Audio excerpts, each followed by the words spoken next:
Okay, hi, and welcome again, friends, to our ongoing discussion of a treatise on white magic. We're working on the rules of magic for the physical plane, and I've decided to number these a little differently. I've done two programs now for the physical plane, and I'm just going to call them number one and number two instead of number 61 and 62, continuing from the astral plane the way I was doing before. I think it will be clearer because all of the numbering that occurs for the first set of rules for the mental plane are done in a contained manner, and then I started over again with the astral plane. So there are 50 programs for the introduction and the mental plane, 59 programs for the astral plane, and I'm just beginning here. It's a shorter section with number 1, 2, and now 3. And we've reached that point where we are discussing pain. Okay. And we're discussing those types of lives who feel pain through anticipation, through memory, and the ability to look forward because they are individualized and self-conscious. They not only feel the pain, but they feel the pain psychologically before it even occurs. And those other lives who are not individualized, and it says here they feel no aggravation and no clear revolt because they are lacking will and planned intent. So the form does decay, but they know not pain or loss or deprivation, poverty. This is one of the this is one of the accompaniments of individualization, to be able to anticipate and compare what might be coming with what has occurred in the past. Okay, now let us see. A word about pain might be in place here, though I have naught of an abstruse nature to communicate anent the evolution of the human hierarchy through the medium of pain. And, let's remember that this is the fourth creative hierarchy we're talking about. We speak of the hierarchy of human monads as the fourth creative hierarchy, and pain is especially associated with Ray 4 and with Ray 2 because of the sensitivity of both of those, and I suppose we might say also with Ray 6, with the entire 2, 4, 6 line. The devas do not suffer pain as does mankind. I mean, I suppose there is pain, but they don't suffer as mankind does. Their rate of rhythm is steadier, although in line with the law. And I suppose that the contrasts are responsible for a more acute feeling of pain. I guess the devas that have achieved self-consciousness, either from having been in the human kingdom or along their own line, will have that same kind of anticipation as mankind has. He says they learn through application to the work of building and through incorporation, their bodies are built into the form of that which is built. They're not learning so much through destruction the way mankind is. You kind of wonder whether some ray associated with the human kingdom is not the perhaps the first ray of the destroyer. So the devas learn through application to the work of building and through incorporation into the form which is being built. They grow through appreciation of and joy in the forms built and the work accomplished. I think that this particular section is also transported into other books. It's one of the excellent sections contrasting the attitude of the devas and the attitude of conscious man, the conscious devas attitude, that is. The devas build and humanity breaks. Now, that looks to me like a contrast between the form building ray, the second, and the ray of the destroyer, the first. And I suppose on some level, humanity will represent or have or be qualified by the ray of the destroyer, the first ray. So, second ray and first ray. No, that's fourth ray. We don't want that. Okay, let's see. First ray. The devas build and humanity breaks, and through the shattering of the forms, man learns through discontent.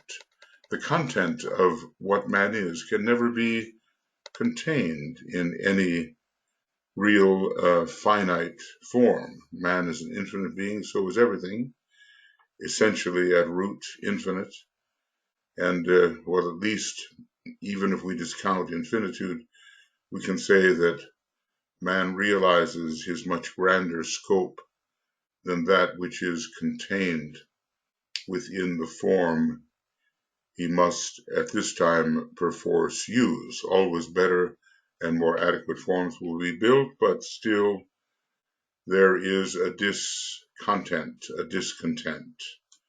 in the realization that the ring pass not inhibits the full expression of what the essential man really is. Thus is acquiescence in the work of the greater builders achieved. At first, man is the rebel, we might say, and non-acquiescing. At first, man is the rebel, and he resembles in that way his Father in heaven, his planetary logos, whom we are told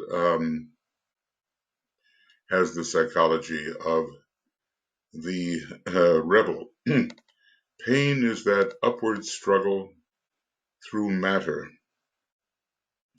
which lands a man at the feet of the logos. You know, it's we might say the analogy that is close to hand is the salmon at the end of its life cycle, swimming upstream, braving all the dangers, being battered by the downflow of the water and the rocks, and jumping and being eaten by the bears, you know, until finally there is the possibility of return, and then death, the release of death.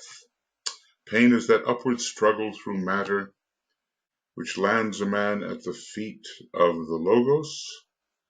Pain is the following of the line of greatest resistance.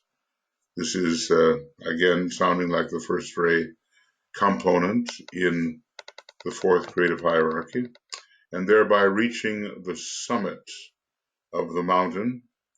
The initiate truly is the mountain climber. He could stay on the plains, he could live in the valleys, but he chooses to fight against gravitation and achieve a summit of capacity and a summit of realization. Pain, this is marvelous stuff here. Pain is the smashing of the form and the reaching of the inner fire, which is the essence, the true reality of the being. Pain is the cold of isolation, which leads to the warmth of the central sun, and here we might think of the central sun as the monad, the central spiritual sun in man.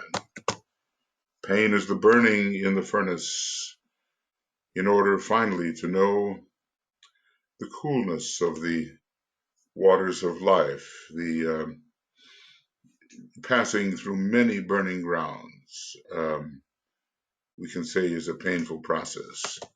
The passage across many burning grounds is a painful but necessary process, purifying and liberating. Pain is the journey into the far country. We're reminded of the prodigal son, resulting in the welcome to the father's home, a great release and relief after suffering long in apparent isolation. All isolation really is a question of consciousness. There is no real isolation from the essence of life. Pain is the illusion of the Father's disowning. The church has made much of that in terms of excommunication, the illusion of excommunication, and I suppose the depriving of all the benefits of heaven and the higher states, and an assurance that one will spend eternity in hell on this tiny little planet. There's so much that just doesn't make sense that people have accepted, but okay, they accept.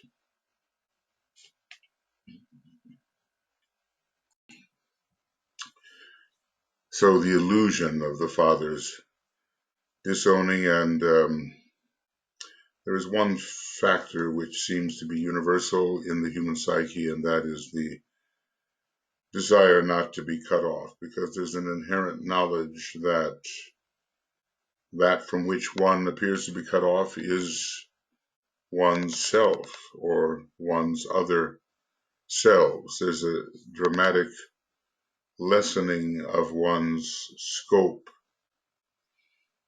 and quality with the apparent cutting off from others, and even more cutting off from the great lives in the heavenly worlds, and finally cutting off from God. But I guess we human beings can be excused at first for thinking in simplistic terms. That's all we have is the simplicity of our mind, and it will grow until we estimate correctly what is the nature of life. That's what we're suffering from right now, a very poor estimation of what is the nature of human reality. So it's the illusion of disowning which drives the prodigal, the monad that has gone forth, straight to the Father's heart. Pain is the cross of utter loss, experienced really at the fourth initiation, and thus we might say that fourth initiation is very much the fourth ray and the fourth initiation that are associated with each other are very much associated with pain. Pain is the cross of utter loss that renders back the riches of the eternal bounty. When we give all is given. When we give all for the good cause, all is returned, because in a way we not only have all, but more ontologically, we are all. Pain is the whip that drives the struggling builder to carry to utter perfection the building of the temple.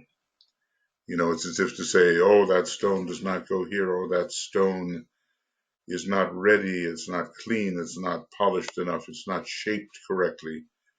It's these boundaries provided by pain which remind us of the inadequacy of the building materials we would offer to the building of the temple, and then they contribute to the perfecting of those materials. I think so often the artist suffers greatly over the inadequacy of the uh, creation in progress, and through a deep psychological pain tries to bring them into the correct condition through a process of constant refinement. I think anybody who's been in the arts knows that this is true.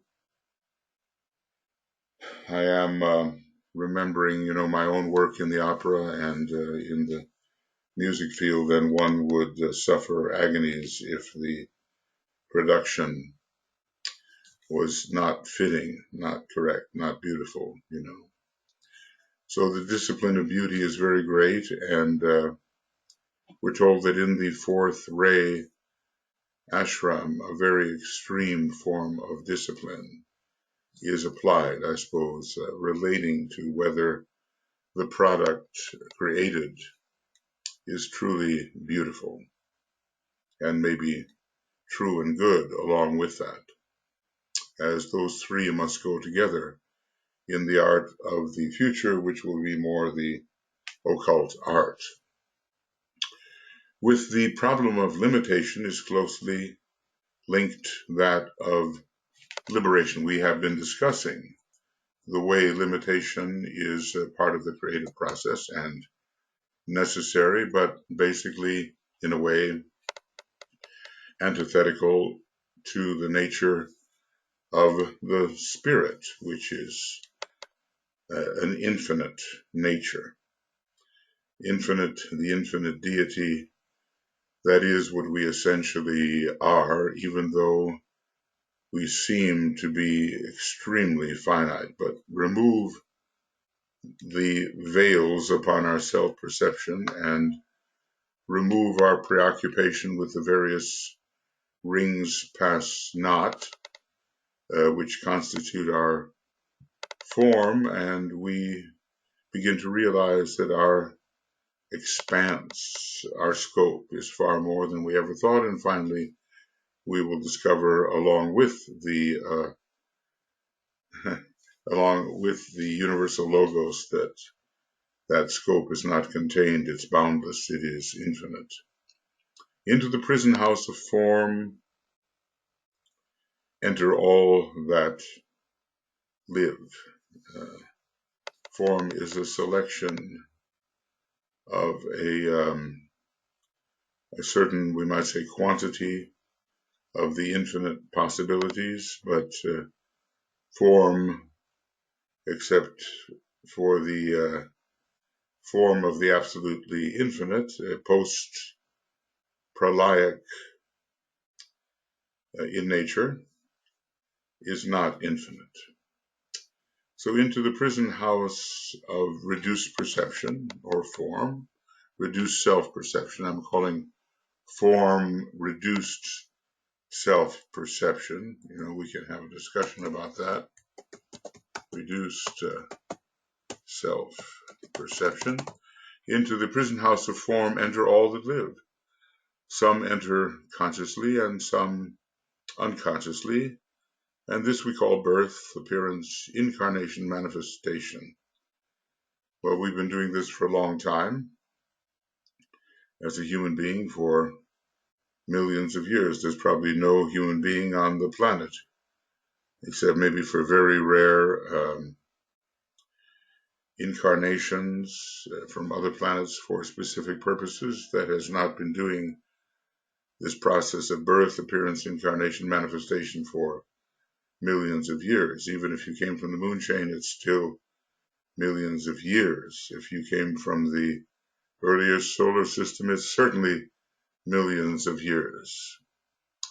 And the time of individualization for Earth chain humanity was following 18.5 million years ago, and I suppose it went on for a while into the Atlantean period.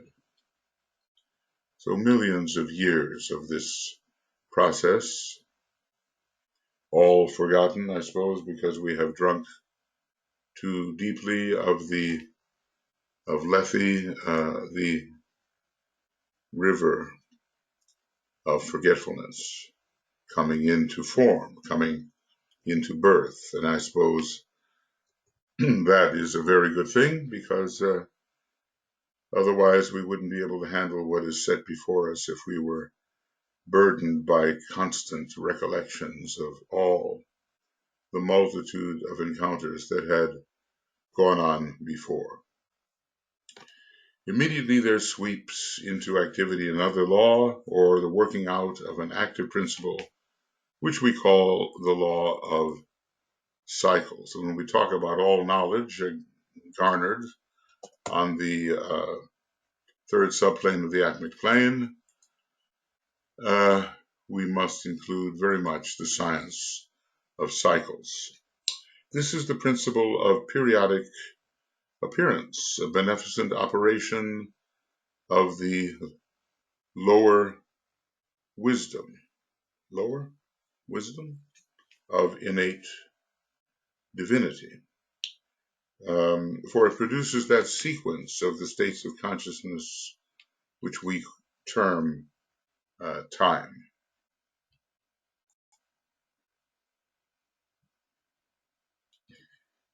Now, without sequence, there would be no time, and without a curtailed self-perception, there would be no sequence.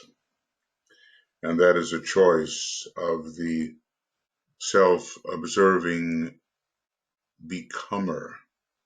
We can say creator, but I like the idea of self-becoming as responsible for creation. So the sequence of the states of consciousness is not available to the one who sees all simultaneously. I suppose there is movement, but the sequence of one thing after another, well, it is somewhat altered. And for the one who sees only essence and not quality, then time disappears. So anyway, this law of cycles provides the means by which we grow through the re-presentation of opportunity. And we undergo periodic recharging or rejuvenation so that we can encounter new scenes and new experiences, new circumstances productively, growthfully. So via spiral cyclic motion, we grow into a condition of fitness which allows our release from the prison house of form. In our horoscopes, we know that the moon is particularly associated with the prison of form. It's all that has been gathered from the past and is repetitive and provides circumstances which are not new and from which we must gain release.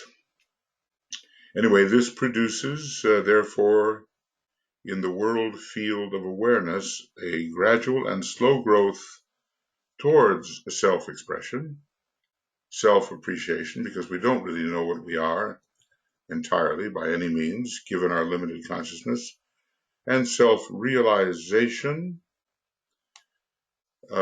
where we realize we are far more than the form in which the consciousness and our powers are temporarily limited. Expression, appreciation, realization, that's an important sequence. When Yogananda has the self-realization fellowship, he's not talking about the personality as the self, not by any means, but speaking of the one life, the great substratum that we not only all share, but essentially and finally all are. To these principles of limitation and of cycles is added another principle, and that of expansion. And we think particularly astrologically of Jupiter, we think of the growth of consciousness. We don't so much think of the growth of being. We might think of growth in the ability to register being or ourselves as being, but being doesn't grow. Being is what it is. It is pure isness, and it is identical in all self-perceptions and potential self-perceptions. So this brings about the development of consciousness so that the latent germ of sentiency or of sensitive response to environment may be fostered in the living unit.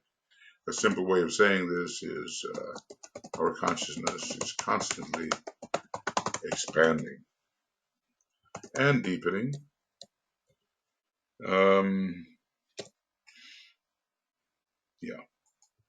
And deepening. And I'm sure we've noticed that over our lives. Sometimes, recently had an experience meeting an individual. Well, I hadn't seen the individual maybe for 40 years. And before that time, contact was pretty constant. And I just noticed the different ways that our consciousnesses had either expanded or not expanded. I think there was expansion, but along different lines, and a taking in of much more than we had been aware of in earlier days, even if we disagreed about the value of the kind of expansion that each was experiencing.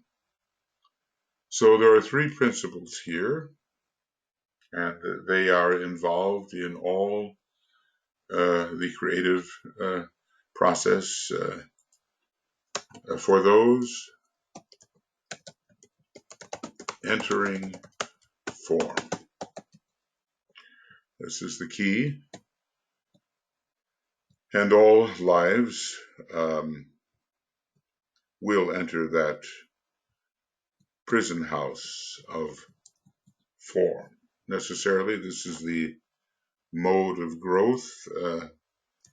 Well, as far as we know, not only on our planet and in our solar system, but throughout the universe. Maybe we're wrong to generalize, but and of course, when you enter into limitation, the spirit, which is boundless in a way, experiences pain.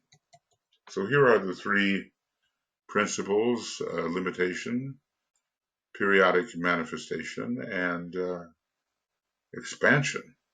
I'm reminded of the three fundamentals that we have so far of the secret doctrine. So these principles either record or show themselves as opposite to those fundamentals. We have, number one, a boundless, immutable principle, and limitation is the very opposite of that.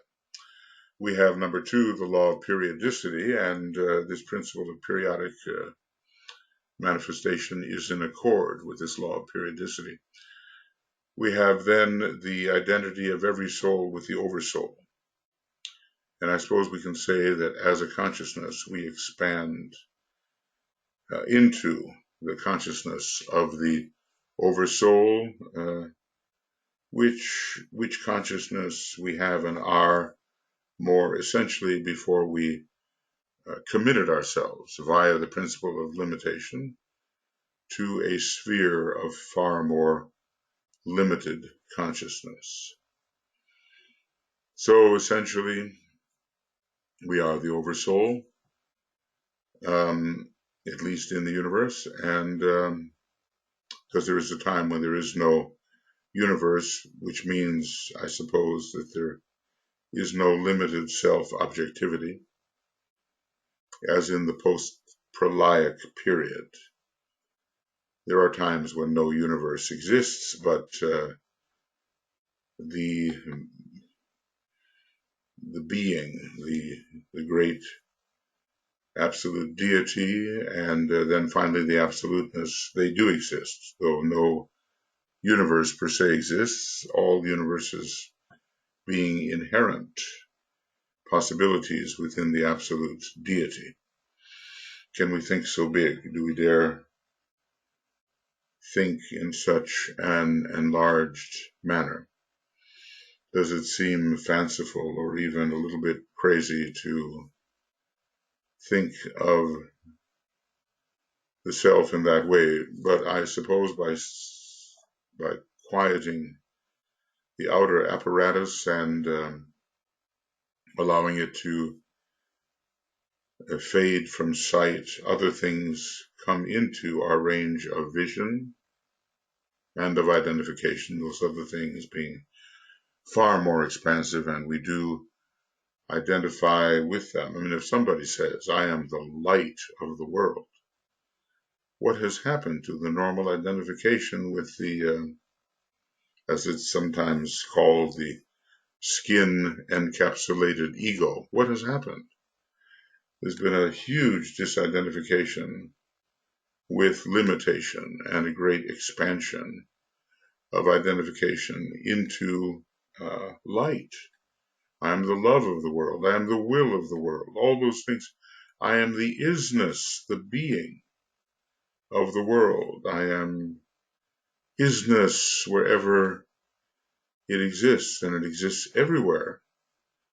So what happens to the consciousness when those kinds of identifications are accepted as true, not only accepted, but maybe realized as true? Anyway, these three principles constitute the factors underlying the law of evolution, as men call it. Maybe there's another name for it, which is somehow more fitting from the perspective of the masters. But we are thrown into the world of limitation. We that are far less limited than the sphere into which we enter, at least psychologically and in terms of consciousness, far less limited. And this happens periodically, and as a result, the consciousness grows, and those constituents which have caused the limitation, they undergo an expansion and an elevation.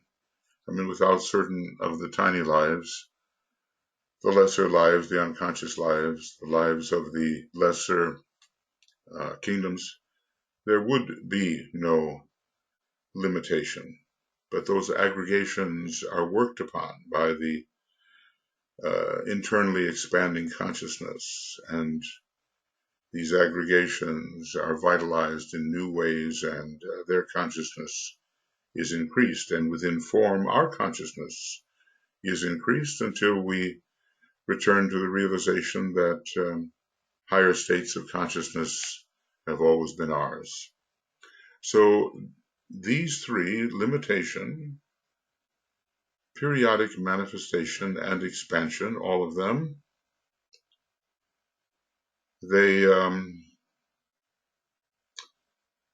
the factors underlying the law of evolution. Well, we tend to think of our evolution now largely in terms of form. We certainly forget all about the process of involution unless we study theosophy and look at the larger cycle which it suggests as factual.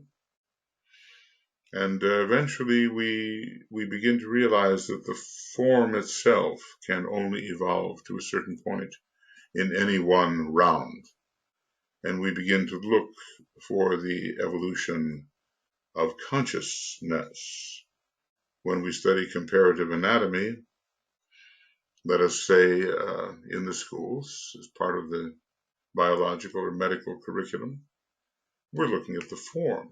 We're not looking at consciousness at all, but eventually it will be possible to understand the scope of consciousness of the various confined lives, and certainly we number ourselves, we human beings, as among the confined lives. We may be individualized and have the potential to become unconfined and have our boundaries removed, but they have that potential too. And once individualization is achieved by the rising lower kingdoms, they will be able to direct themselves forward more rapidly and by choice. So the law of evolution, these three bring about the imprisonment of life in its various appearances or aspects, and hence the, let us call it the great variety of forms existent. They produce the environing forms. Yes, okay. And they lead the imprisoned lives on into ever more educational prison houses. Okay. I find myself anticipating what the Tibetan is going to say here, or maybe vaguely remembering from a while ago when the reading of this section took place probably repeatedly. Educational, or in other words, prisons in which the light could more easily penetrate. DK had an analogy for a man who had a third-rate soul and a sixth-rate personality, and he was very afflicted by glamour, and DK said, well, you're like in a darkened room, but here is a little window. And it's a dirty window and much obstructed. The coming in of the light is much obstructed. So clean your window, you know. And I think for many of us, that is a good analogy. We're in a darkened room. He talks about that in connection with the fourth ray at one point. In this man's case, it was a question of glamour, and there was no transparency. There was just maybe a little bit of translucence, the flowing in of some light if it wasn't being mostly blocked.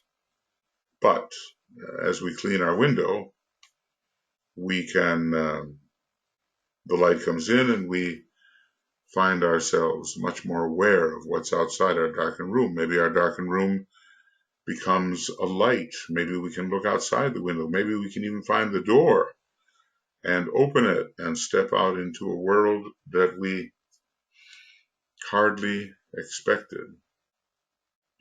I'm remembering a film, it was Les Miserables, Victor Hugo's great novel, and at the end, I think the hero, he really is a hero, Jean Valjean, he finally dies, and in the film at least, it has him somehow stepping into the other world, and how expansive it is, and how many he meets there who have passed over, and it's such a contrast with the confined condition in which he existed as he was weakening on the physical plane. Always there is a door, and there is a door to far greater life. Even for the universal logos, there is a door back into the post-pralaic state, which is absolutely infinite.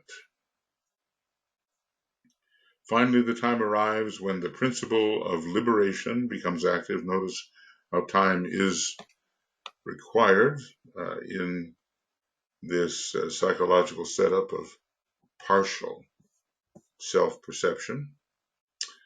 The principle of liberation becomes active, and in terms of our astrology, that's Uranus. So let's put that down. You know, when you have Uranus somewhere in the chart, you can be liberated from something. Liberations occur along that line. And through Aquarius, the four signs there being blinding light, Taurus, fiery pain, Leo, bitter woe, Scorpio, and liberation, Aquarius.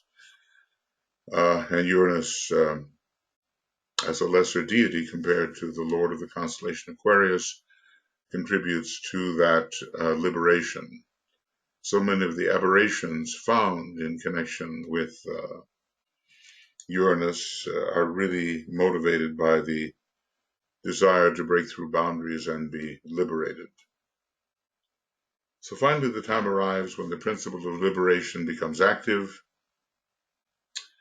and a transition is effected out of a prison house which cramps and distorts into one which provides adequate conditions for the next development of consciousness. Well, it's what can we call it? A bigger prison. Even the universe is a prison when compared with absolute infinitude. Now there is, the absolute infinitude of which is articulated and has all manner of distinct possibility and action. You can't conceive it. It's just beyond the possibility of conception, really, except a very inaccurate conception. And then there's the absolutely homogeneous infinitude of the absolute. That is non-articulated, and all things are of one and the same substance, and any type of faculty is a great reduction upon the infinitized beingness. Well, I don't know what to call it, infinitized beingness of the absolute state. Anything I say about it is wrong in these paltry things that are called words, and as the Tibetan says, he is much limited by words, which one day he has to release. He's bound many little lives into to convey his thoughts, and the day of liberation for them too must come. What that would look like, well, who knows? It is interesting here to note that death is governed by the principle of liberation and not by that of limitation. We tend to forget that, and we tend to think that everything is taken from us, and we are limited down even to just being nothing at all and being annihilated and wiped away. Because we don't believe in what we cannot see, and we don't make the proper efforts to see what we cannot yet see. We just think that what you're presented with here in the world of the senses, that's it. But occult training teaches us that new forms of registration are possible. And for those who choose to follow that type of cultivation of ability, well, then they are rewarded by the sight, the registration of the new forms. I use the word sight just, not just for the sense of seeing, but meaning registration. Death is only recognized as a factor to be dealt with by self-conscious lives, and is only misunderstood by human beings who are the most glamored and deluded of all incarnated lives. Well, that's a great little paragraph or sentence we might want to forget. But it's a bit like saying that the occult groups of the world are the most glamored of all the groups in the world. But death is only recognized as a factor to be dealt with by self-conscious lives. So, the little atoms and molecules and lower forms of life and the lower phyla and They do not anticipate death. There's a change, but they don't know what that change is. And they are alive and well, registering whatever impacts come to them in other dimensions. But death is only misunderstood by human beings, who are the most glamored and deluded of all incarnated lives. Let's just see here. The other higher lives know what death is and do not misunderstand. I guess solar angels are not misunderstanding death, and these higher hierarchies that have been through the human stage. Okay, let's see if I can save as. It tends to give me a little bit of a problem here, and I'm just hoping that it works. All right, because if I lose the original document, I'm in trouble. All right, so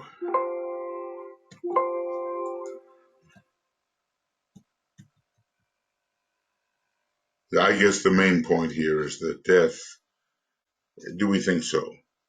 When we think of it, the death is governed by the principle of liberation and not by that of limitation. You can imagine that there's a human being engaged in a very limited process, but he knows the process must be completed. And so, although he knows that a great expansion of possibility may lie ahead and much increased joy, he would prefer to continue in the state of limitation until the task is done, because someday it must be done. So why delay? I mean, after many longings for happiness and greater joy, finally comes down to why delay the correct handling of that which is perhaps more limited and less joyful, because it must be done. That's often the way I feel, Sometimes people have said, well, look, I can see that you decided to stay here when you had some opportunities to exit, and I've had a few. It doesn't make sense to me to exit into greater joy and bliss when, in fact, a return must come, so completion will be achieved. So on we go. All right, now, the next point to be noted is that each kingdom in nature acts in two ways. Number one, as a liberator of the kingdom of forms, which has not reached its particular stage of conscious awareness, helping, we might say,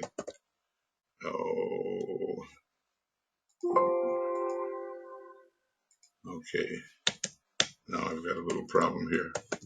Helping the kingdom below to rise, helping that. And as a prison house of lives that have transmitted into it,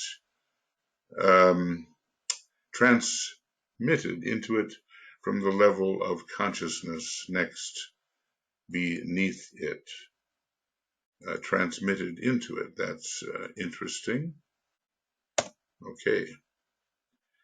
I hope that this interruption of sounds indicating some difficulty in saving does not continue. So it lifts the forms below it, and yet it is a more expanded prison house, a more expanded prison for the up and coming lives. So any state characterized by a definite unlimited number is a prison. I'll just say that, and strangely, although it's part of the law, and we'll understand why as we rise again and yet again, that even the universe is a prison upon the limitless possibilities of absolute infinitude. The whole dynamic of life is this alternation between absolute infinitude and a parallel finitude. Let it be remembered that each field of awareness in its boundaries consists of a prison. Well, I'm always saying something, and then DK comes along and says it better, for sure. Let it be remembered always that each field of awareness in its boundaries constitutes a prison. Remember that the Absolute is the boundless, immutable principle, boundless, and that the objective of all work of liberation is to release the consciousness and expand its fields of contacts. Okay. So always the more is required of us, and if the more is not entering our lives, well, we're just not growing. So we come forth into prison, into finitude, and do we really learn anything new that has not been completely given as a possibility in absolute infinitude? I'm not sure exactly how to think about that, but we come forth into finitude, and then we release ourselves from that self-imposed limitation. Where there are boundaries of any kind, where a field of influence is circumscribed, and where the radius of contact is limited, you have a prison. Well, I guess DK and I are saying the same thing, and probably I learned it from him. Let's see, I'm going to just have to somehow do that. It seemed like such a very important statement, and making it rather bigger so that it will stand out. Where there are boundaries of any kind. You see, that's why we have the bounded immutable principle. There's one boundless, rather, immutable principle. So it's completely unlimited. And when we say boundless, we don't just mean in terms of space. We'd have to think in terms of time and number. It's called the no number by Blavatsky, or the absolute zero, which is not nothing, but the essence of everything. Where there are boundaries of any kind, there is a field of influence. Where a field of influence is circumscribed, and where the radius of contact is limited, there you have a prison. So he's going to have us ponder on this, and I've been kind of offering us the opportunity to ponder in that way, suggesting my own sort of self-derived Vedantic perspectives. But DK is really, he's saying the same thing. He doesn't necessarily focus on such matters to a great extent, because he has to deal with all of us trapped in various layers of the world of illusion. And that's where the liberation has to occur. But behind it all are these realizations that are very much like the what is found in the secret doctrine and in the Brahmanical and Upanishadic and Vedantin texts. So ponder on this statement, for it holds much of truth. And we're doing that. Where there is an apprehension of a vision and of a wide unconquered territory of contacts, then there will inevitably be a sense of imprisonment and of cramping. Well, that's it. I mean, if we look ahead and we say, oh my goodness, look how much more there is, and we look at our present state, then we say we're in prison because I see more, so much more could be engaged with. And I lived in cribbed, cabined, and confined circumstances compared with what might be possible. Where there is a realization of worlds to conquer, of truths to be learnt. Here he's speaking as that great second ray that he is, the mind ever bent on new learning and realization, of conquests to be made, of desires to be achieved, of knowledges to be mastered. There you will have the festering sense of limitation, goading on the aspirant to renewed effort and driving the living entity on along the path of evolution. This is wonderfully repeated, and I just feel that it needs to be accentuated.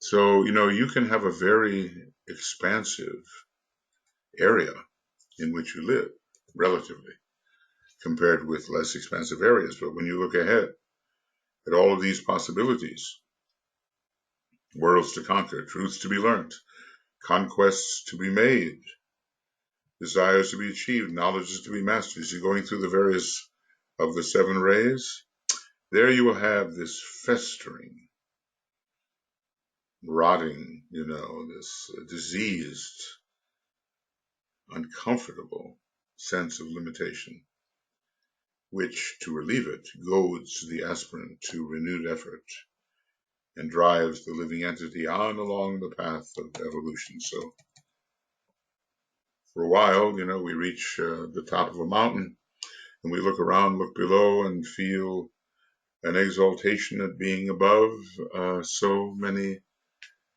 lesser circumstances, but then we might look up and in the distance and find a still greater mountain or many mountains and realize how inevitable it is that we have to climb one after another because we're not going to be leaping from peak to peak. Instinct governing the vegetable and animal kingdoms develops into intellect in the human family. We see what we are doing, and what we're doing naturally, prompted as we are by the higher lives, even though we are unconscious. And then we sort of take hold of that doingness and direct it from within ourselves rather than just letting it happen. Later, intellect merges into the intuition, and intuition into illumination. So here he's giving the order of these, and sometimes, he talks about the steps in the meditative process.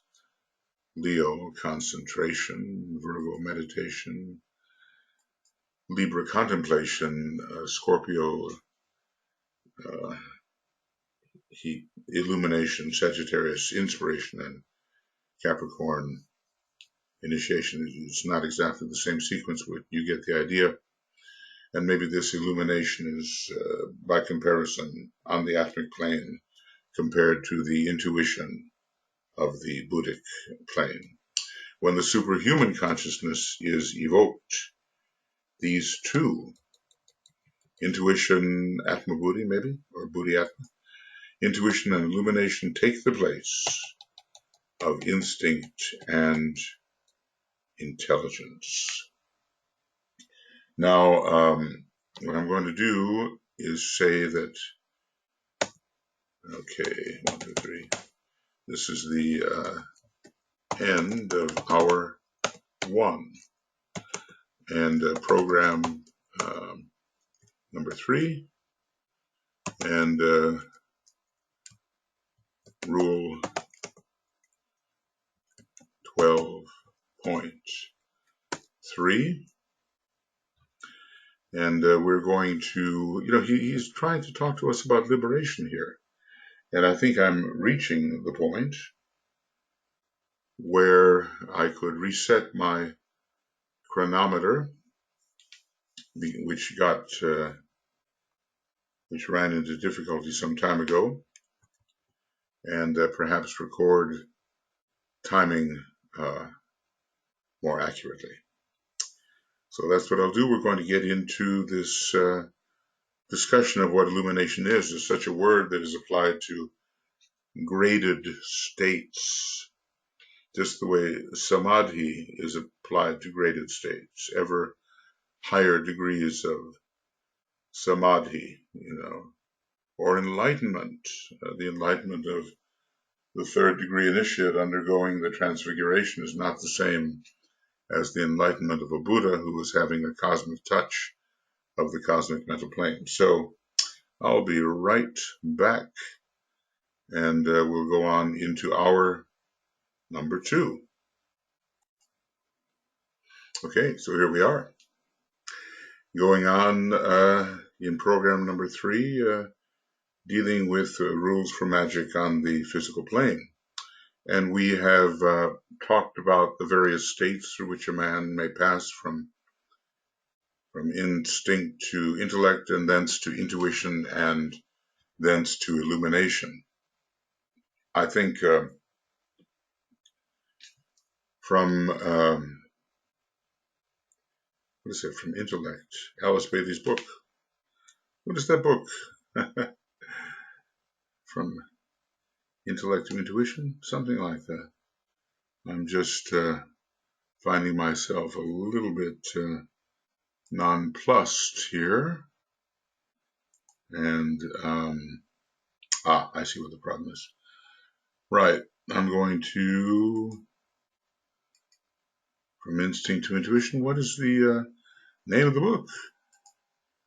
From intellect to intuition. So we see we've left out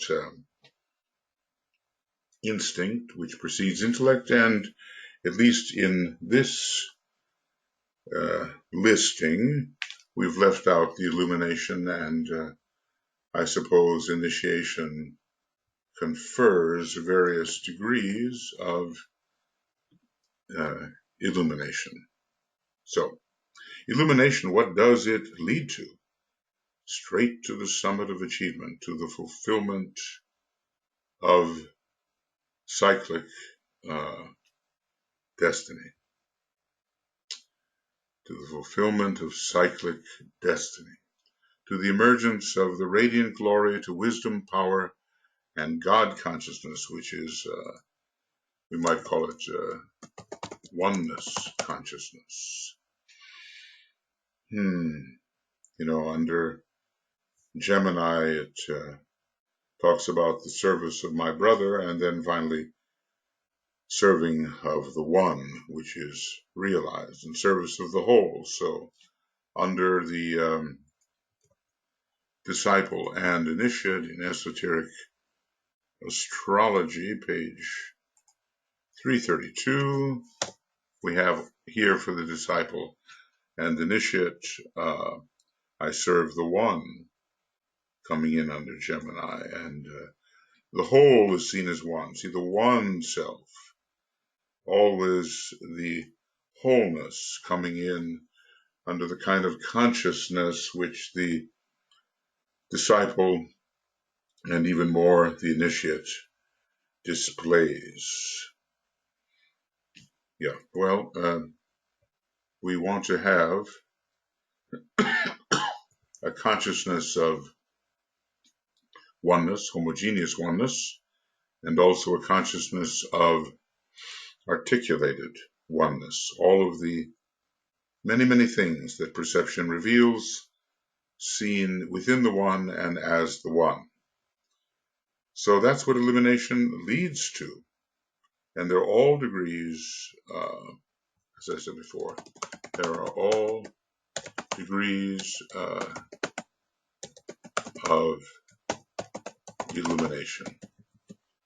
These words, however, mean but little or nothing in comparison with a reality which can only be sensed by any human being when his intuition is awakened and his mind illumined. So at least let there be a Buddhic consciousness and even nirvanic, atmic consciousness.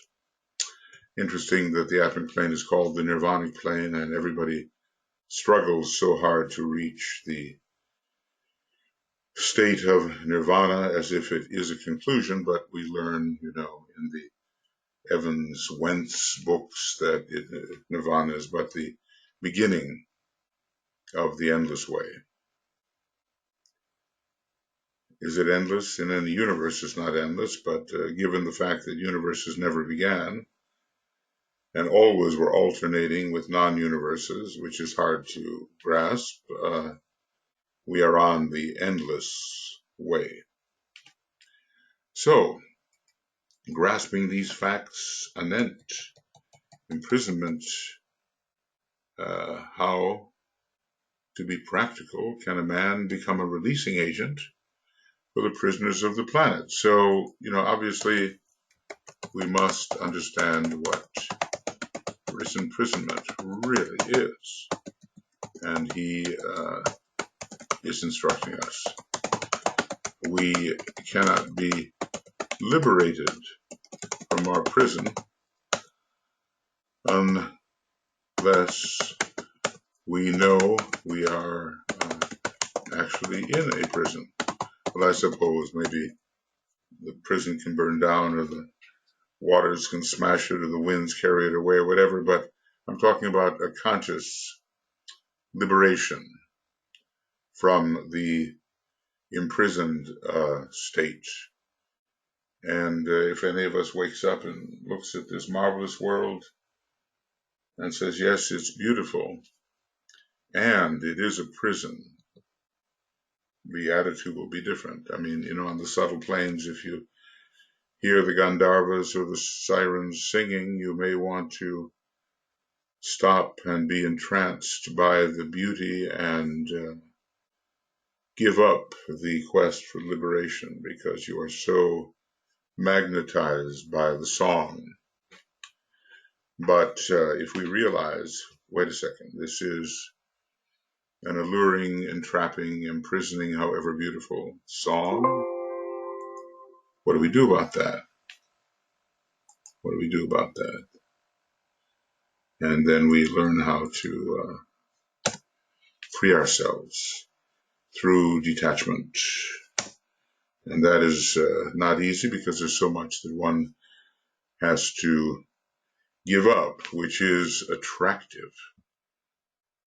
So we can understand how in the next solar system, the second ray with its great attractiveness can provide an energy which is used by the forces of obstruction, when in fact we want to be liberated into the divine will in that will solar system. So we have a relativity here concerning the goodness of attraction, and it depends on what kind of context we're dealing with.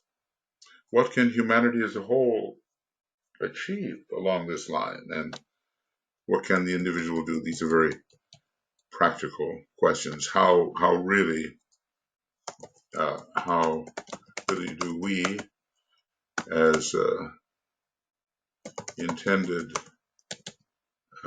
liberators of the prisoners of the planet, actually liberate? How do we do it? So the task of humanity falls primarily into three divisions of labor. I mean, we want to know how we can help. This is one of the ways we can help with regard to the divine plan. Sometimes we say, well, what is the plan? We don't know. How does it apply to me? We don't know. How can I help? We don't know. But we are being instructed. And I think any serious thought about light, love, and power and their necessity will reveal to us at least the outlines of the divine plan and what we can do to be of assistance. I sometimes ask myself why I'm doing what I'm doing, and basically, there is the joy of reading through the Tibetans' books this way. And so many of us have read them and, certainly more than once and studied. But I seek to make bridges. I seek to make links, to help bring different aspects of the teaching together so that a greater light may shine. I guess we all have our reasons for doing what it is we do. Let's just try to be sure of them and that they, in fact, connect with the manifestation of the divine plan. The plan comes first. So 3 groups of prisoners can be released and will eventually find their way out of their prison house through the instrumentality of man. Already human beings are working in all 3 fields. 3 groups of prisoners. Well, all of this is how one works under the attenuated influence of a Lord of liberation, in Shambhala. Liberty, equality, and fraternity. Let's see if I can get this correct. All right. The prisoners within the human form, and this involves working with one's fellow men, and maybe that's what most of us do. I mean, maybe not so many of us are working with the lower kingdoms in a very concerted way. Prisoners within the animal kingdom, and already much is being done within this field. One is reminded of the people who work with specific animal populations, such as, let's say, the mountain gorillas. Was it Jane Goodall? Was that the name? They sacrifice their lives to do this. And the people who try to prevent the poaching that's going on and thus the destruction of so many animals, unintended destruction, I would say. And these people who counter that, they risk their lives too. Prisoners within the forms of the vegetable world, the beginning has been made here. Luther Burbank, maybe. Was he not a great friend of Yogananda and providing some of these beautiful gardens that surround the Self-Realization Fellowship in Encinitas, and there are other places where these fellowships exist, I think in Los Angeles area, I'm not sure where else. And you kind of wonder, with all that has gone on with respect to the nuclear fission and intended nuclear fusion, whether some kind of liberation of the lives of the mineral kingdom is not in process. Because radioactivity is a high state when compared to the usual state of the mineral, or maybe of any lives within any kingdom. There is a radioactive period which is advanced and high. And as one works towards the liberation of these beings trapped in certain forms, the inducement or the induction of radioactivity is to be desired. Radioactive man, is kind of the disciple initiate, and there are animal, plant, and mineral forms where radioactivity is occurring.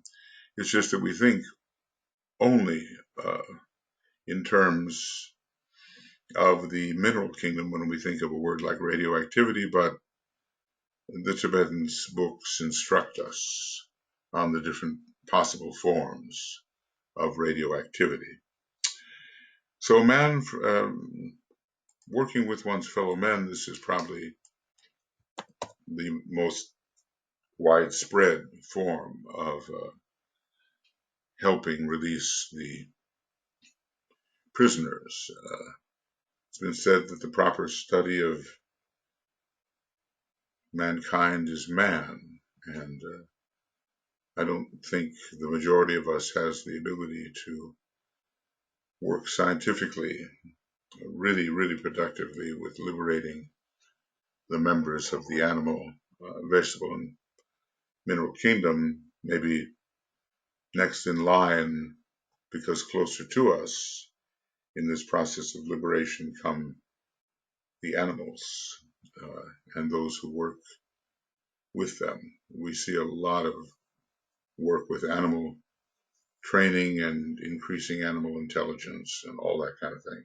It's really sometimes very beautiful to see as we work with the domestic animals and they begin to verge towards the state of individualization. Now, even though that individualization is more likely to occur or is slated to occur in the next round for so many of the presently domesticated animals, some few do make it into the individualized state in this particular round. I was kind of surprised to see that, but when some animal owners say of their domestic animals, well, this dog, my cat, whatever, my elephant, whatever, is almost human, they really mean it. And the possibility of liberation into the human kingdom is there.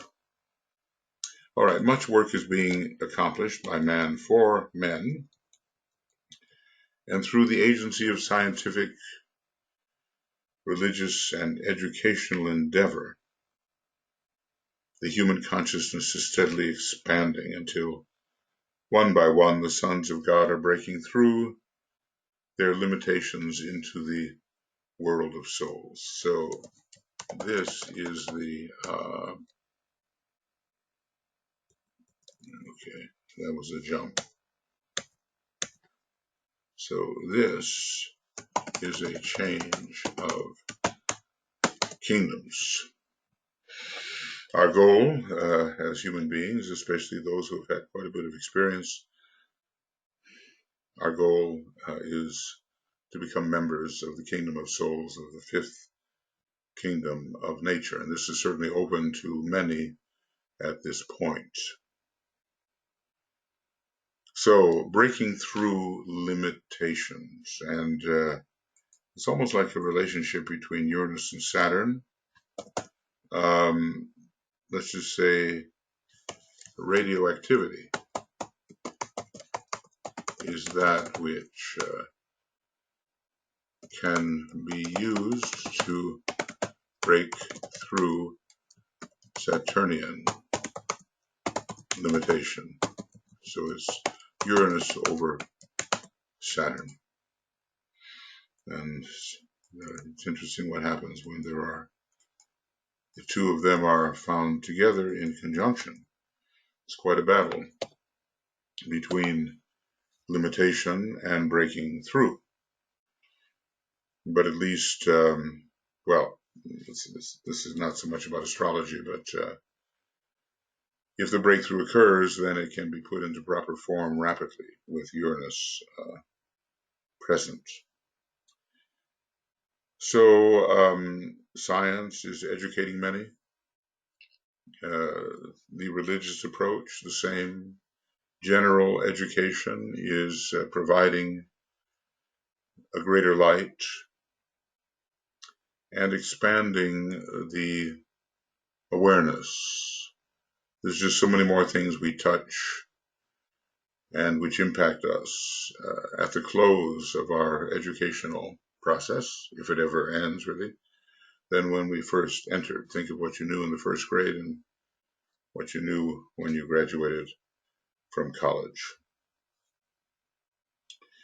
In the retrospect of history, The picture of the emerging prisoner, man, can be seen in clear delineation. I'm reminded of a great piece of music by Beethoven in his one opera, Fidelio, and the prisoners that have long been kept in jungles are not dungeons, pardon me, dungeons, long in dungeons, are released into the light, and their love of the light which they greet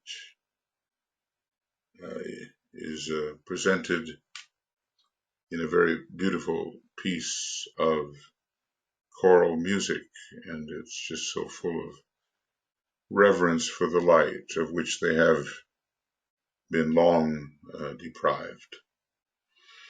The emerging prisoner, it stimulated that thought in me because they come up out of the dungeon into the light. The jungle, too, as far as that goes,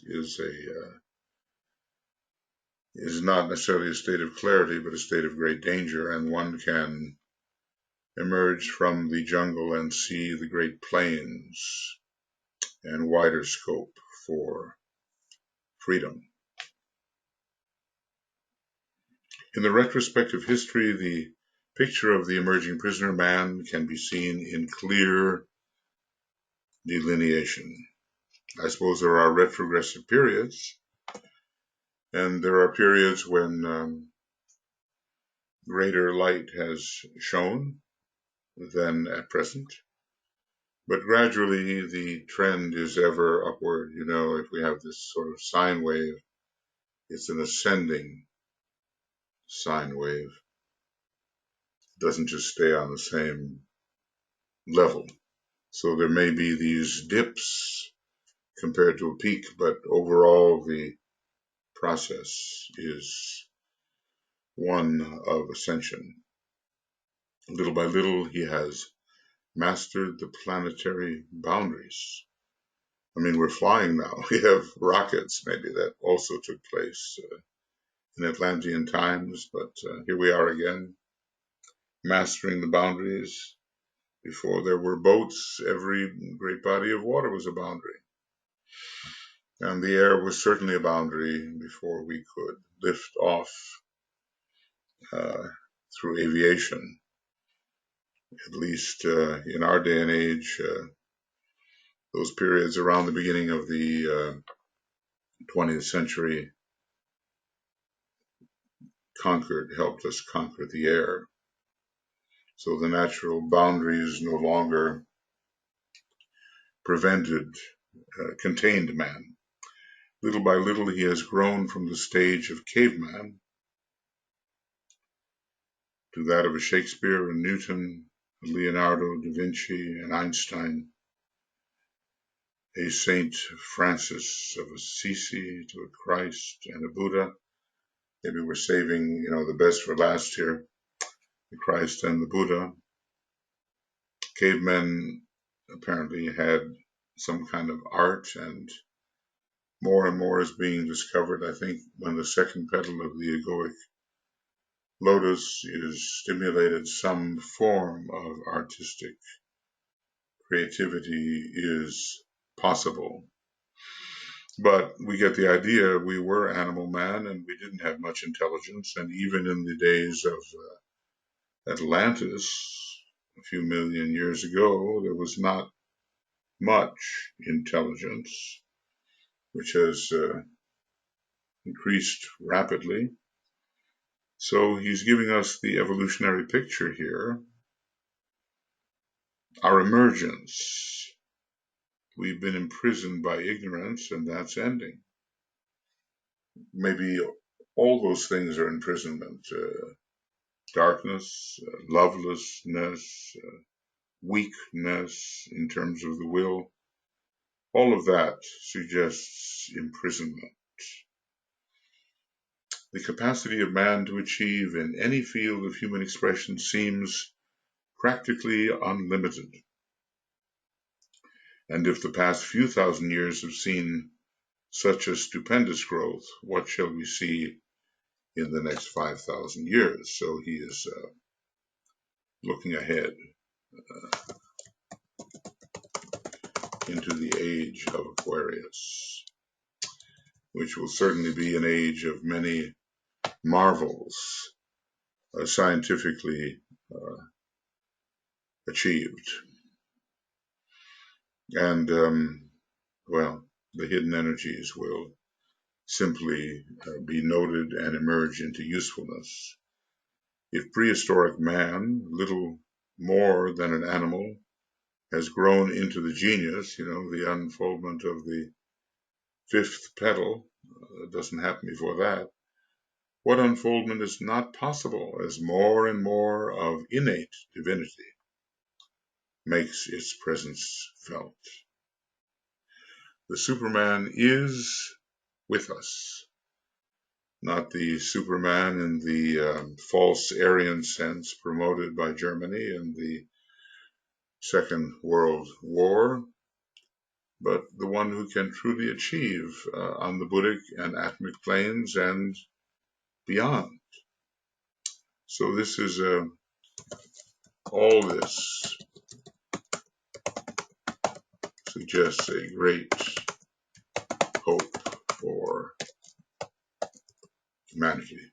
What will the world manifest when all mankind is tending towards a concrete manifestation of superhuman powers? This is the age of Aquarius. Look at here. Let's see if I can make this a little bigger. The very lowest of the creative hierarchies is ruled by Aquarius, and it will affect the etheric life and manifestation. It's going to bring higher powers before us in a concretized way.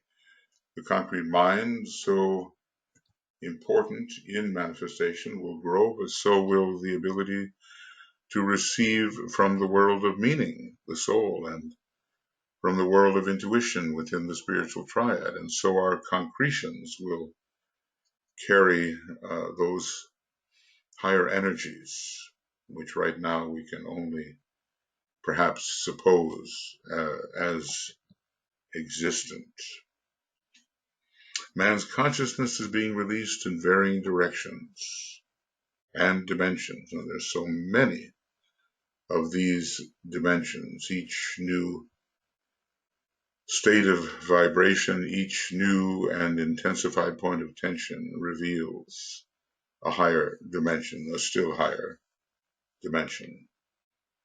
It is expanding into the world of spiritual realities and beginning to embrace the fifth or spiritual kingdom, which is done, I suppose, when we can focus within the higher mind, within the causal body, and even more so to focus, as do the majority of members of the hierarchy, within the spiritual triad.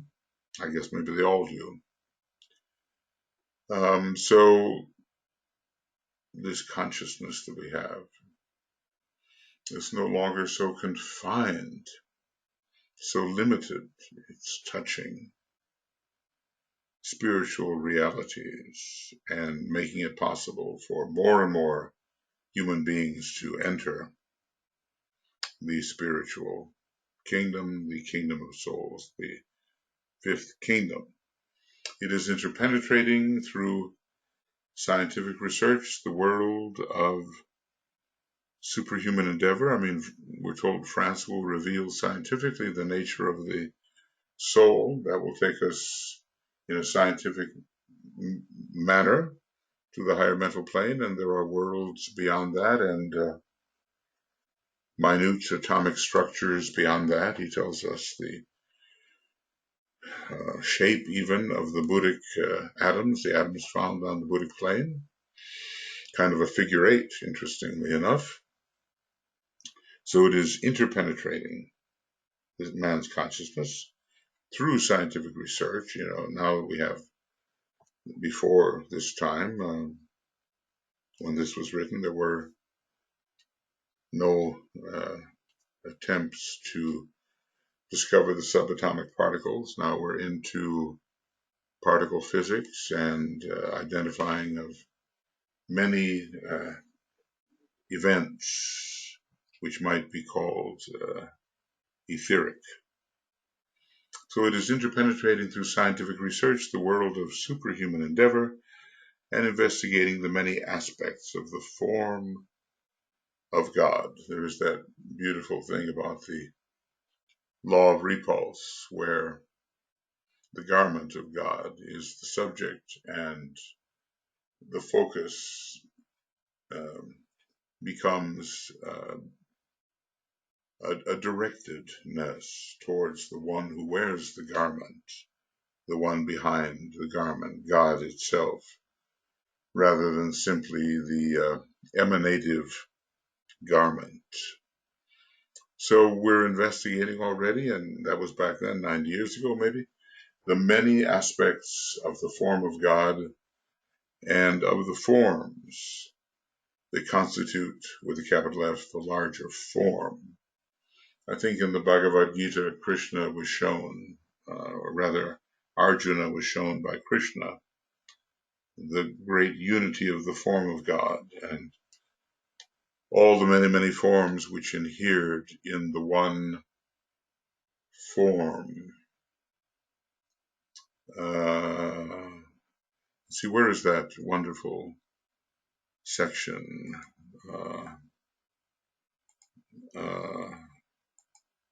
Let's say here, rings clear, right? Well, here it is, this third degree mantra. Look at this. Swept am I by the universal life, and as I sweep upon my onward way, the way of God, I see all lesser energies die out. I am the one, I God. Now watch this one. I am the form, should be almost capital F, in which all forms are merged. That's the form of God, which Krishna revealed to Arjuna. I am the soul, in which all souls are fused. I am the life, and in that life all little lives remain. This is an ancient chant. Does it come from Atlantean times or? Yeah, Atlantean chant, which is no longer used, but in those far-off times was chanted by the initiate who took the third initiation, the consummating initiation of that period. But remember, too, that, I think it is true, the Christ and the Buddha took the third initiation together in a fourth ray ashram. Anyway, that third initiation was a consummating initiation of that period. And DK has translated the symbols through which this was presented, even though the rhythm, the necessary rhythm and the tonality of the chant was lost. And thus, I suppose, its true effectiveness. I mean, when you really, really think of what Master DK has given us here and how these different bestowals can be brought together to create new light, it's just extraordinary. And we have to learn how to absorb and interpret, reinterpret, and make our own presentations of combinations derived from the wealth of knowledge which has been given. So, Superman is with us. What will the world manifest when all mankind is tending towards a concrete manifestation of superhuman powers? Even in the Saturnian part of the new and coming age, let's just say the first roughly 720 years, there will be certainly a tendency towards concretion. Now, maybe the heights of Manus will not yet be reached, because probably they will be reached under Mercury, the next 720-year decanate period. going on, man's consciousness is being released in varying directions and dimensions. It is expanding into the world of spiritual realities and beginning to embrace the fifth or spiritual kingdom, the kingdom of souls. So all of us, we intend to function within the kingdom of souls. And even from the time of the first initiation, we're beginning, very small way, to enter that kingdom of souls. I know I read this, but it's worth it. It is interpenetrating through scientific research the world of superhuman endeavor, that is, I think, coming shortly, and investigating the many aspects of the form of God and of the forms that constitute that form. So we should see nothing before us in isolation. All of these things are emanations, derivations, extensions of the original essence of our universal logos.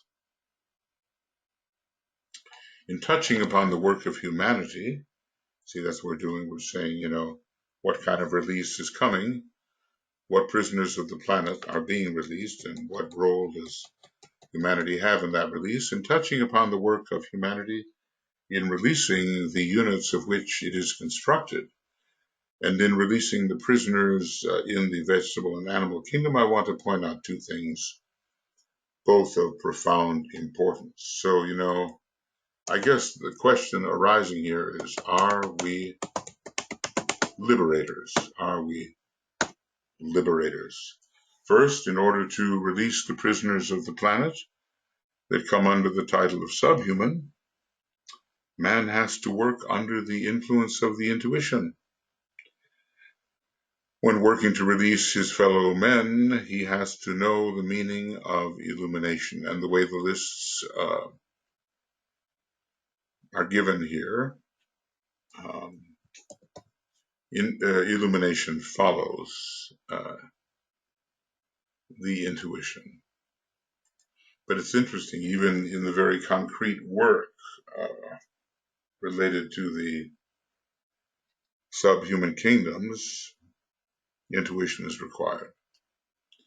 When the true nature of service is comprehended, as apparently it is not yet, he wrote about that, in Esoteric Psychology, Volume 2, it will be found that it is an aspect of that divine energy which works always under the destroyer aspect, for it destroys the forms in order to release. How interesting. Now, when the law is presented, the sixth ray is associated with it, but here is an association of service with the first ray, the destroyer. So let's think about that together. When the true nature of service is comprehended, it will be found that it is an aspect of that divine energy which works always under the destroyer aspect, for it destroys the forms in order to release. And, the Deva's service is much different from that. It builds forms which can imprison, but always with greater beauty and possibility of more elaborate expression within those forms. Anyway, for man, let's just say, try to understand what service really does. Service is a manifestation of the principle of liberation, and of this principle, death and service constitute two aspects. Well, it's been a while since I've read this book, but this is an amazing statement, and I hope that we all can kind of understand it. Service is a manifestation of the principle of liberation. Think about the service that you've offered. You've given money, let's say. People on the other end can do more than before they could do. You've taught, you've brought the light. Knowledge allows the expansion of capacity of the one served. I was thinking about some people I know that bring water into Africa. They drill the wells for people who had no water. It's just amazing how confined, and as this individual says, how marginalized those lives really are. Well, but when they get the water, their time is liberated. They no longer have to walk miles every day to pick up water, carry it on their heads, or however they carry it. So the principle of liberation is there, and death and service constitute two aspects. I suppose the healer, who has the choice, according to intuition, of healing the form or sending the occupier of the form on his way into a more expansive world, that there is a choice there. It's serving in both ways, either healing the form or allowing the form to disintegrate and sending the occupier of the form into the expanded possibilities of a state in which the form is dropped. Death and service constitute two aspects of the principle of liberation. Well, I hope we can get that, and I hope we can understand that. Death and service, you usually hear about death and taxes, but it's so interesting how DK combines these here. Service saves, liberates, and releases. Saves is sometimes the saving of the form so the life can continue, or the regeneration of consciousness so that old addictions and attachments are dropped away. Service saves, liberates, and releases on various levels the imprisoned consciousness. And the same statement can be made of death. But unless service can be rendered from an intuitive understanding of all the facts of the case, interpreted intelligently and applied in the spirit of love upon the physical plane, it fails to fulfill its mission adequately. Oh, every one of these sentences is just packed with meaning. And I must admit that it's been a long time since I have thought of service and death in the same breath.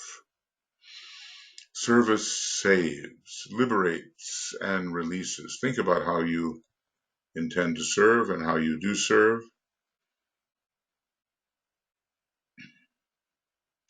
Does it save?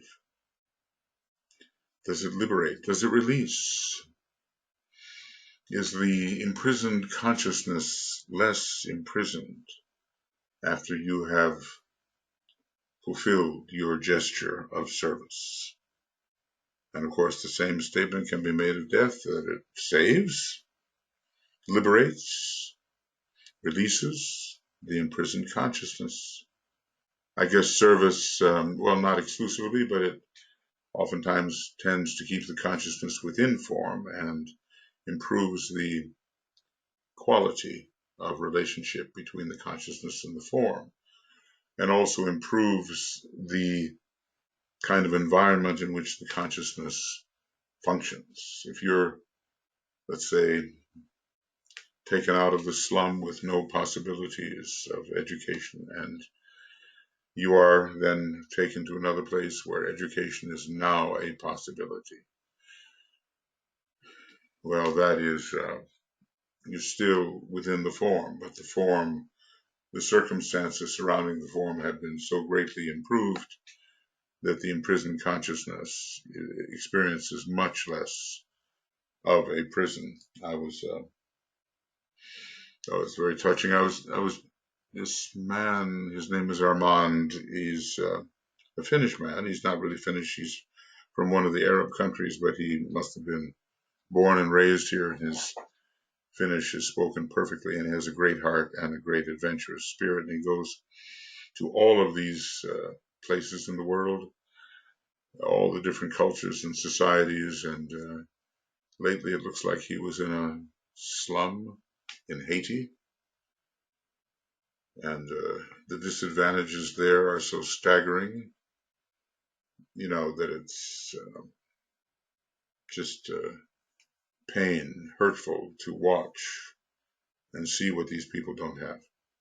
But somehow they pulled themselves together, and in the middle of this slum, they create a library, and then people donate to the library, and it becomes a very big thing, and people learn to read their way into a higher state of consciousness. It's such a introduction of the light.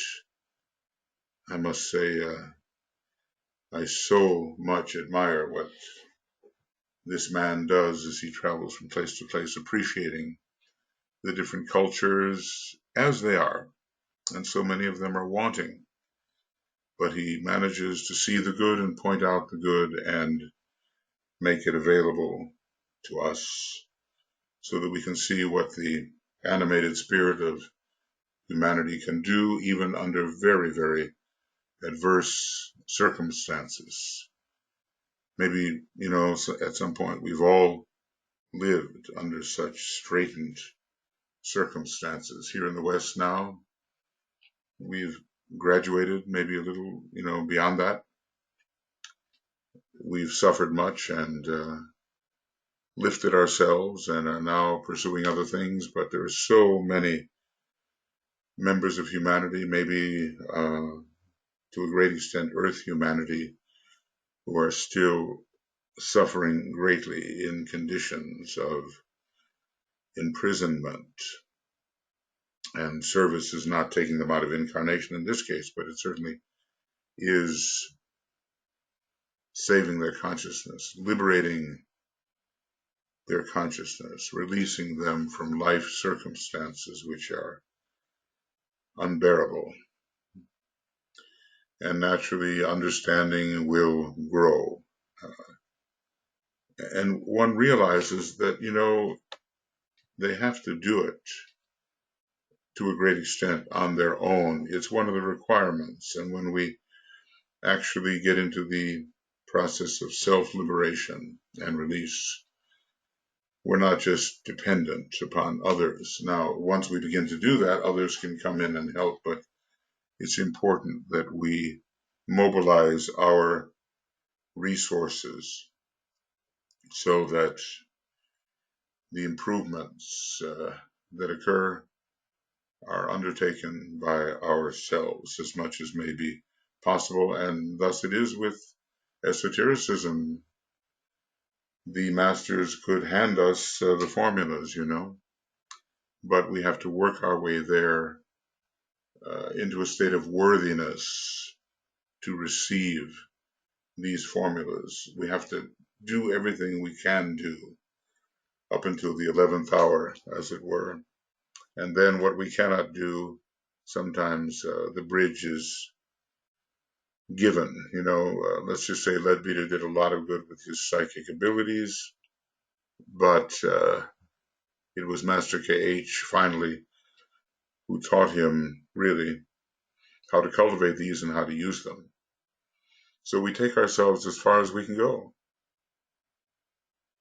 And then if we have a good teacher, something additional is given that helps us cross over into a area of greater opportunity. So we have to have a holistic view. We can't just serve emotionally because it causes us pain. We have to really have an inclusive understanding of the conditions of the individual so that what we do is not actually hurtful and causing more problems because of our short-sightedness. And then we have intelligence and love, and otherwise service is given for our own self-satisfaction. That's not really service at all.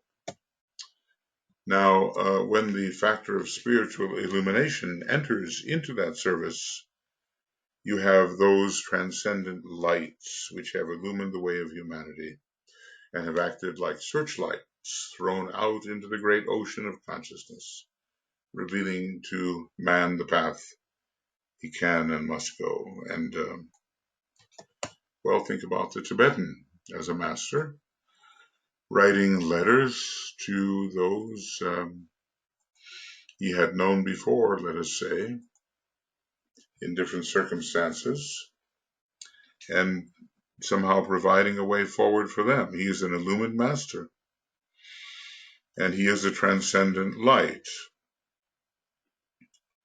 And he throws out the searchlight so that people can see and perhaps take a better way. There are so many possibilities here. I'm trying to save without getting all of those bells and whistles. Okay. So we have to learn the way we can and must go, but as the Tibetan has said to us, how much of the mountain of vision have you climbed for yourself? We do stand on the shoulders of giants. The masters are giants. And when I think of what we're seeing because of the Tibetan, it's a huge vista, which we wouldn't see otherwise. But we have to learn also to climb the mountain of vision ourselves. And where there are problems, intervention may occur. But the more we can derive from our own self-understanding, the better and more stable will be the new knowledge. There's that story of Christ and his disciple walking along the seaside. And so there are two pairs of steps. You probably know it. And all of a sudden, there's only one pair of steps for a long time. And at the end of it all, the disciple says to the Christ, Master, why did you abandon me? Why did you leave? Why did you make me travel all by myself? And the Christ says, well, my child, that was the moment that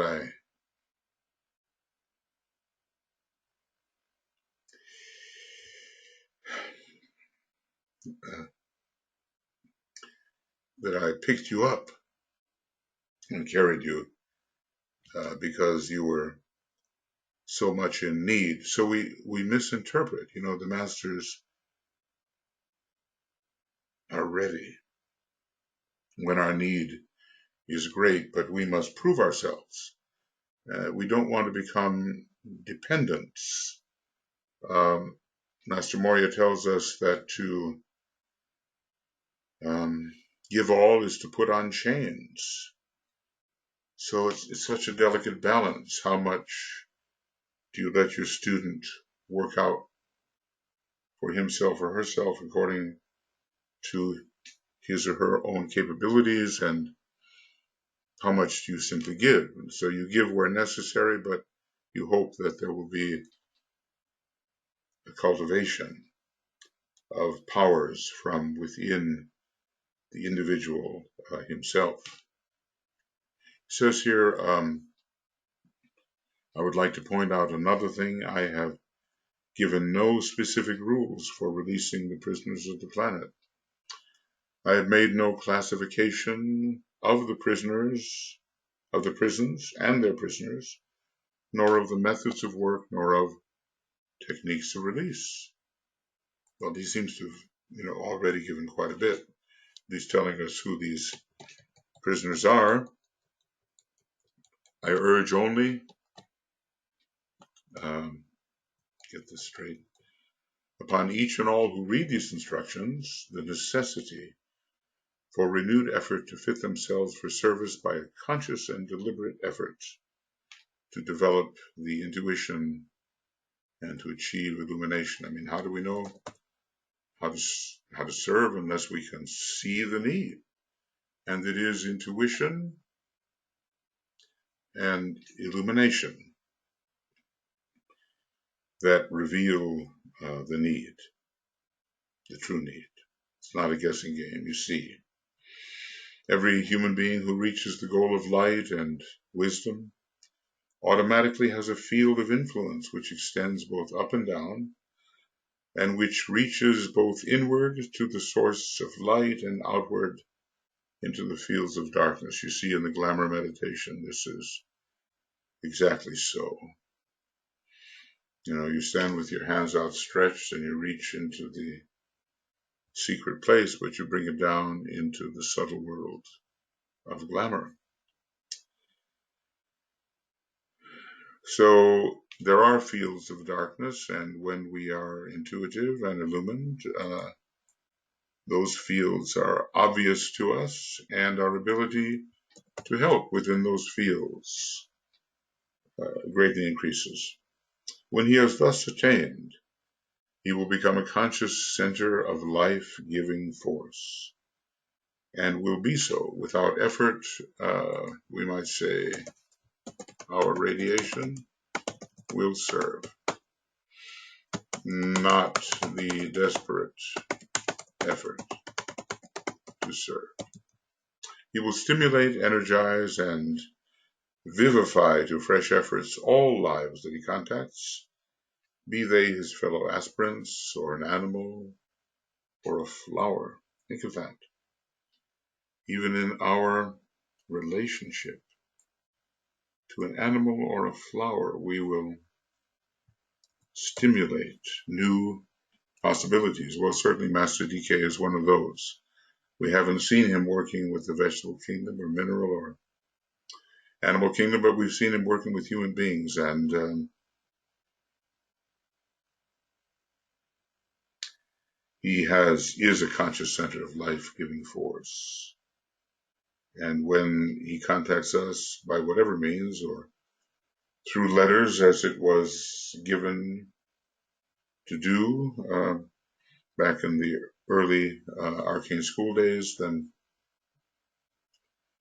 his contact with him yields all these results. He will act as a transmitter of light in the darkness.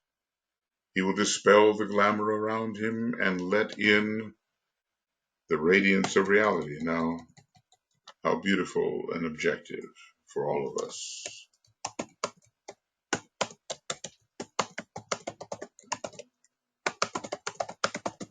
Okay. So this is what we want to be able to do, and when large numbers of the sons of men can so act, then the human family will enter upon its destined work of planetary service.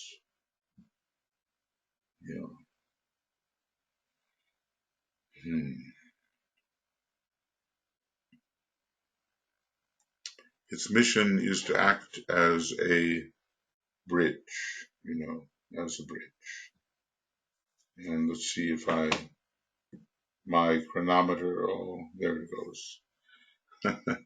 I have an ongoing war with my chronometer, thus I don't always come in at the hour or even close to it sometimes. So we have to spread this great teaching, which elevates us to the point where we serve through the quality that we have attained. We serve through radiation. Our mission, humanity's mission, to act as a bridge between the world of spirit and the world of material forms. All grades of matter meet in man, and all states of consciousness are possible to him, which is not the case for all hierarchies. Man can work in all directions and lift the subhuman kingdoms into heaven and bring heaven down to earth. So the destiny of man and the beauty of that destiny. Well, he's shown us how it is the individual works, and he's also shown how humanity as a whole can work. And since we have come to this point, although I see that my saving ability here, at least in terms of the computer, is quite limited, but we are here on page 539. So if we go and we begin on 532, and yeah, so let's transport this down to the place where we're ending. And the reason we're ending here, it just works out very well, in 2 hours instead of 3, as I've been doing. It works out well because we're at the beginning of a new chapter, a new rule. So this is the end then of part 3, and it's from 532 to 539, and it's rule 12.2, 12.3, and I can't say it's in 2 parts. Whoop. Okay. And we're beginning with program number 4. I've decided to do it this way and make sense instead of continuing with the numbering that I started with the astral plane. And we begin at 539. It's going to be rule 13, and it's going to be 13.1,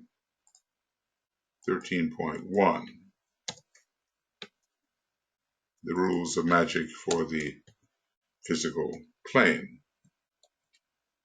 The magician must recognize the 4 note in his work, the shade of violet, the evidence, and thus construct the shadow. And this is so the shadow clothes itself, and the 4 become the 7. We're entering that area where the etheric energy is interfacing effectively with the ancient fires of the dense physical plane.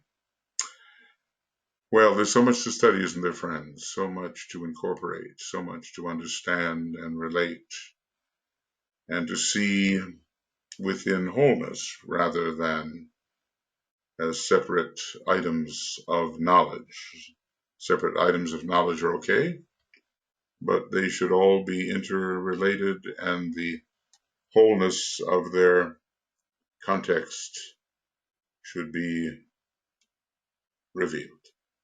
Okay, then we'll go on with program number 4 in these rules of magic for the physical plane. It'll be the 13th rule. Well, this whole section about rules for magic on the physical plane will not be as long, certainly not as long as the discussion of rules for the astral plane. Very, very long. But hopefully, before I have to go to the United States, I'll be able to finish my commentary on this, and you will have some benefit in your studies. I will see you soon. Bye-bye.